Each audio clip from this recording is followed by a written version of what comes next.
It's way up with Angela Yee, and it's time for some Yee tea. All right, Chris Brown has been freed on a $6.7 million bail.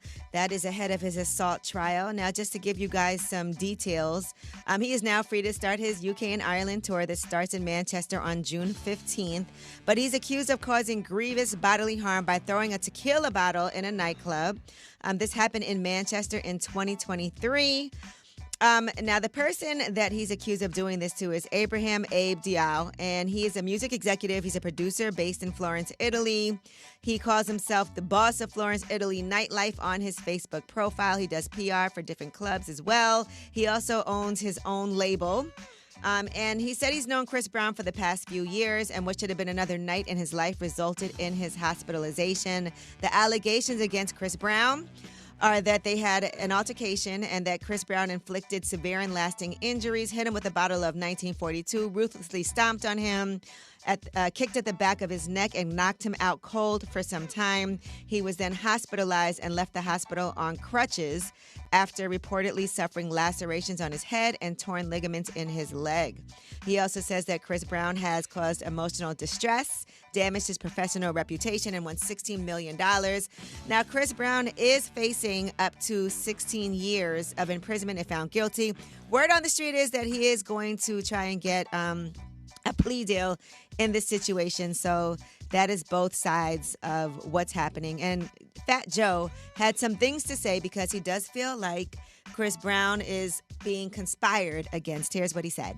Chris Brown, this is a complete setup to me. He's going to Europe to get ready for his tour, and they arrest him and leave him in jail with no bail.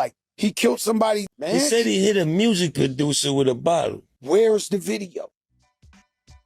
All right, so I guess we'll see as more details are going to come out. But people do feel like there's a conspiracy against Chris Brown, and I've seen a lot of that floating around online. And speaking of things we see floating around online, that's why you got to do a deep dive into things.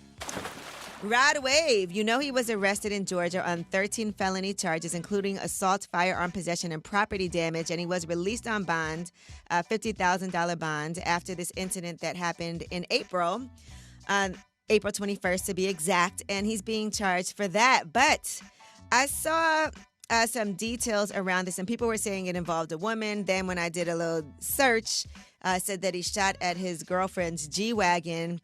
Well, now I'm seeing more about what happened, and apparently this is the report that we're getting, and this is on TMZ.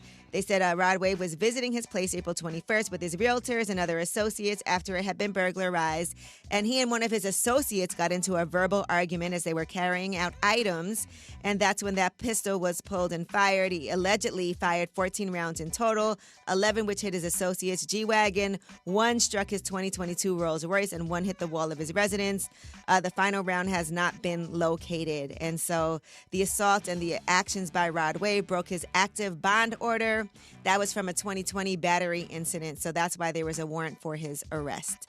So we'll see what happens with that case. But his attorneys are saying to TMZ, there is no truth to these charges. Rod Greene was a victim of a burglary and committed no crimes. How he was even charged as a result of this situation is incomprehensible.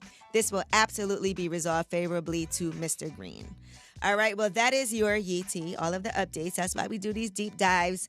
When we come back, we have About Last Night. I told you guys I'm in LA, and I was quite inspired last night.